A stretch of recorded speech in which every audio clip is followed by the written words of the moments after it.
धरती के सभी महान ग्रंथों के प्रति पूरे सम्मान के साथ पृथ्वी के ज़्यादातर धर्म ग्रंथ सामना नहीं कर सकते।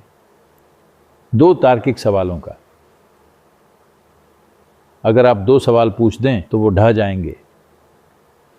वो पवित्र और महान सिर्फ तभी तक हैं जब तक आपको उनसे ये सवाल पूछने से रोका जा रहा है। ये सवाल वर्जित हैं। ये सवाल धर्म ग्रंथ का अपमान है। आपको ये नहीं पूछना चाहिए। जब तक आप लोग उनसे ये सवाल नहीं पूछते हैं तब तक वो बिल्कुल आकाश में तैरते रहेंगे। अगर आप दो सवाल पूछ दें तो वो ढह जाएंगे। संपूर्ण दर्शन, विश्वास प्रणालियाँ, धार्मिक प्रक्रियाएं, ये सब दो सवालों में धराशायी हो जाएंगे। उनमें से ज़्यादातर कुछ हैं जो निश्चित रूप से खड़े रहेंगे।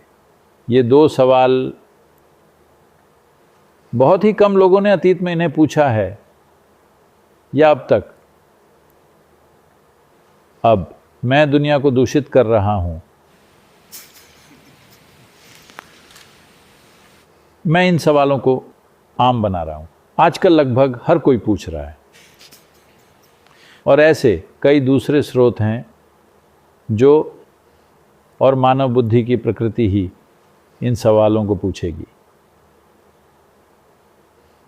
एक बार जब ये सवाल आम हो जाते हैं तो हमें बस इतना ही करना है। अगर आप नहीं जानते कि इसकी प्रक्रिया क्या है तो हमें बस इतना ही करना है। हमें हर किसी के मन में दो सवाल डालने हैं जिससे हर तरह की काल्पनिक फिलॉसफी ढह जाएगी। अगर लोग सच में कुछ बुनियादी सवाल पूछना शुरू कर दें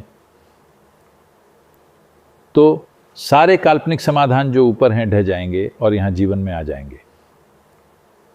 एक बार ऐसा हो गया तो भीतर की ओर मुड़ना एक स्वाभाविक कदम होगा। कोई दूसरा तरीका नहीं है। हम उसी तरफ बढ़ रहे हैं। हम इसमें कितना ईंधन डालते हैं ये निर्भर करेगा, ये तय करेगा या सुगम बनाएगा हम कितनी जल्दी वहाँ पहुँचते हैं। ये इस पर निर्भर करता है कि हम इसमें कितनी ऊर्जा लगाते हैं। अगर हम हर किसी के मन में ये सवाल डाल दें आने वाले साल में तो आप देखेंगे कि 10 साल के अंदर लगभग पूरी मानव आबादी योग कर रही होगी। बस साधारण सवाल और कुछ नहीं। जवाब की ज़रूरत नहीं है। बस वो सवाल जिनके जवाब किसी किताब में नहीं है।